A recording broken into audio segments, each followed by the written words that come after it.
26 വർഷത്തെ വിശ്വാസം, ലക്ഷക്കണക്കിന് സന്തോഷകരമായ ദാമ്പത്യങ്ങൾ. കല്യാണം എന്നാൽ കേരള മാട്രിമോണി തന്നെ. കോവിഡിന്റെ പുതിയ ഉപവകഭേദം വീണ്ടും ആശങ്കയുണ്ടാക്കുന്നു. ആന്ധ്രാപ്രദേശിൽ ഒമിക്രോൺ RF5 സ്ഥിരീകരിച്ചതോടെ ജാഗ്രത കൂടുതൽ ശക്തമാക്കുകയാണ് ആരോഗ്യവകുപ്പ്. എന്നാൽ പരിഭ്രാന്തി വേണ്ടെന്നാണ് വിദഗ്ധരുടെ ആവർത്തിച്ചുള്ള മുന്നറിയിപ്പ്.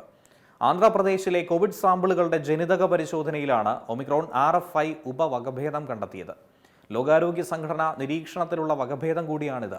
സിംഗപ്പൂർ ഉൾപ്പെടെയുള്ള ചില രാജ്യങ്ങളിൽ RF5 കേസുകൾ റിപ്പോർട്ട് ചെയ്തെങ്കിലും നിലവിലിത് മറ്റ് ഒമിക്രോൺ വകഭേദങ്ങളെക്കാൾ കൂടുതൽ അപകടകാരിയാണെന്ന് തെളിവില്ലെന്നാണ് ആരോഗ്യ വിദഗ്ധർ വ്യക്തമാക്കുന്നത്. തൊണ്ടവേദന, പനി, ചുമ, മൂക്കൊലിപ്പ്, ക്ഷീണം, ശരീരവേദന എന്നിവയാണ് ഇതിന്റെ പ്രധാന ലക്ഷണങ്ങൾ. സംസ്ഥാനത്തെ ആശുപത്രികൾ സജ്ജമാണെന്നും പരിശോധനാ കിറ്റുകളും ചികിത്സാ സംവിധാനങ്ങളും ഒരുക്കിയിട്ടുണ്ടെന്നും ആന്ധ്രാപ്രദേശ് സർക്കാർ അറിയിച്ചിട്ടുണ്ട്. അതേസമയം തിരക്കേറിയ സ്ഥലങ്ങളിൽ മാസ്ക് ഉപയോഗിക്കാനും രോഗലക്ഷണങ്ങൾ കണ്ടാൽ പരിശോധന നടത്താനുമുള്ള മുന്നറിയിപ്പ് പൊതുജനങ്ങൾക്ക് ആരോഗ്യവകുപ്പ് നൽകിയിട്ടുമുണ്ട്. ഈ മുന്നറിയിപ്പുകൾ പാലിച്ച് മുന്നോട്ട് പോകണമെന്നുള്ളതാണ് അഭ്യർത്ഥനയും. ഏറ്റവും പുതിയ വാർത്തകളും വിശേഷങ്ങളും വിരൽത്തുമ്പിലറിയാൻ സീ മലയാളം ന്യൂസ് എല്ലാ ഡിജിറ്റൽ പ്ലാറ്റ്ഫോമുകളിലും ലഭ്യം.